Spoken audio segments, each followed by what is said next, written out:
Welcome back again to Etihad News Updates. Man City striker Erling Haaland reveals bizarre new injury ahead of Manchester derby. Latest Manchester City injury news, as Erling Haaland requires stitches ahead of next weekend's Manchester derby at the Etihad Stadium. Manchester City striker Erling Haaland disclosed he has suffered a cut to his face that required stitches during the ongoing international break. This comes exactly 1 week before the first Manchester derby of the 2025/26 campaign. Haaland scored 3 goals for City before the September break to lead the Premier League's Golden Boot race. Once they return to action, Pep Guardiola's side have a tough run of fixtures hosting United, then Napoli as the Champions League gets underway before a league visit to Arsenal. The Norwegian kept up his scoring form in an international friendly against Finland on Thursday, but has now shown off a wound to his social media followers. Bizarrely, he did not actually sustain it on the field of play. A selfie posted to Haaland's public Snapchat account on Sunday afternoon showed off a cut under the right side of his lip, which had been patched up. There was evidence of blood on the 25-year-old's face around the wound. His City star provided a simple explanation, writing, "Just got banged out by a bus door, thumbs up emoji, 3 stitches, laughing face emoji." At least Haaland could see the bright side of the unfortunate injury, continuing to joke about it. In another snap, he carried on by saying, "Looks actually quite good." There is bound to be an explanation come out from Norway manager Ståle Solbakken ahead of the country's upcoming FIFA World Cup qualifier against Moldova in Oslo on Tuesday, September 9th. If Haaland is past fit to play, then that would be a good indicator Guardiola will have nothing to worry about ahead of United's visit to the Etihad Stadium for the Manchester derby next Sunday. Man City have 2 players who can fix glaring problem versus Manchester United.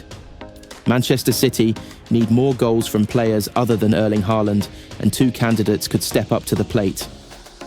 It seemed to sum up one of Manchester City's issues, that in defeat at Brighton, 7 of their 12 shots came from the boot or the head of Erling Haaland. That doesn't always have to be a problem, and the Norwegian should have probably scored 3 rather than just 1.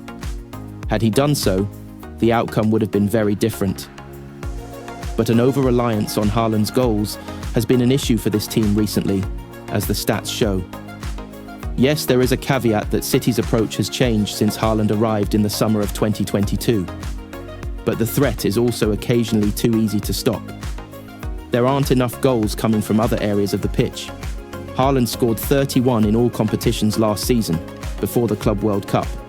But Phil Foden was the only other player to hit double figures, and he managed 10.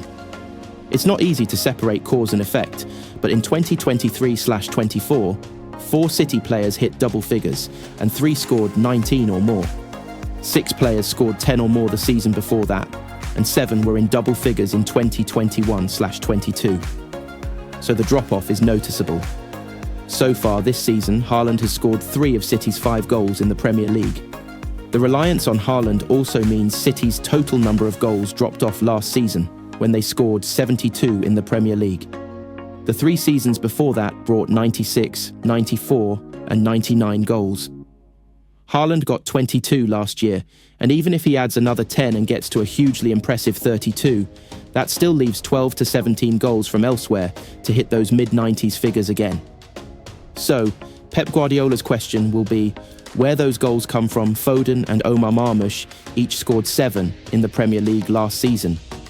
But Foden is still plagued by fitness problems, and Marmoush has had a slow start to this season. Mateo Kovacic got 6 in the Premier League last term, and Josko Gvardiol 5, but both are out injured. Kevin De Bruyne got 4, but he has left the club. Someone has to step up in front of goal. Guardiola certainly needs more from wide areas, and Savinho and Jeremy Doku have to up their numbers from last season. Doku, 23, certainly has the game to add more goals and assists. He's had a slow start to the season, but speaking while away on international duty with Belgium last week, he said he was paying more attention to his stats this season. He should be aiming to contribute at least 10 goals in all competitions. "I'm not yet fully in form.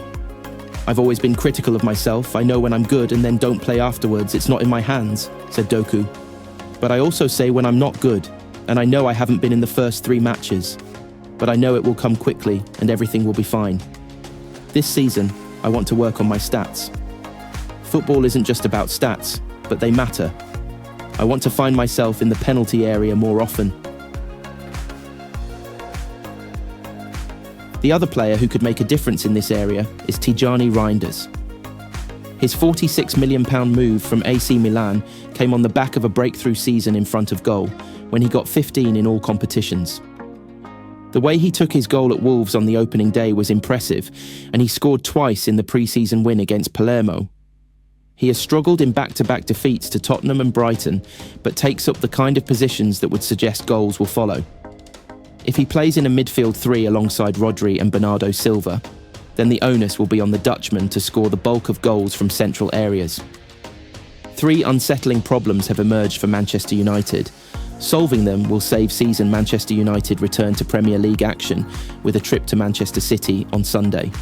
Man United paused for the September international break on the back of a much-needed first victory of the season.